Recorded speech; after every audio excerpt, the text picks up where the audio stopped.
রবিবার রামকৃষ্ণপুর নবীন সমিতি মাঠে অনুষ্ঠিত ফাইনাল ম্যাচকে ঘিরে গোটা এলাকায় ছিল চরম উন্মাদনা ও উৎসাহ।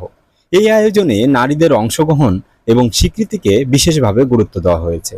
একদিকে যেমন সুব্রত কাপ রানার্স আপ মহিলা দলের খেলোয়াড়দের সম্বর্ধনা দেওয়া হয়, অন্যদিকে একই সঙ্গে কানকি ও বড়গাঁ মহিলা ফুটবল দলের মধ্যে একটি প্রদর্শনী ম্যাচেরও আয়োজন করা হয়েছিল, যা স্থানীয় নারী খেলোয়াড়দের উৎসাহ ও সম্মান প্রদানের লক্ষ্যে অনুষ্ঠিত হয়। গোটা মাঠ জুড়ে দর্শকদের উপস্থিতি ছিল চোখে পড়ার মতো। ম্যাচ চলাকালীন উভয় দলই চমৎকার খেলা উপহার দেন। যদিও ফাইনালে শেষ পর্যন্ত বিজয়ী হয় বিন্দল দল, তবুও প্রতিটি খেলোয়াড়ের পারফরমেন্স প্রশংসা পেয়েছে সকলের কাছ থেকে। সবশেষে নবীন সমিতি ক্লাবের সদস্যরা নবপ্রজন্মের মধ্যে মোবাইলের প্রতি আসক্তি কমাতে, নারী সমাজকে সর্বক্ষেত্রে এগিয়ে আসার অনুপ্রেরণা যোগাতে এবং পরিবেশ রক্ষার্থে গাছ লাগানোর মতো মহৎ উদ্দেশ্যের মাধ্যমে শুধু খেলাধুলার প্রতি আগ্রহ বাড়ায়নি, সমাজকে সচেতনতার নতুন দিশা ও ইতিবাচক মানসিকতার বীজ বপন করেছেন।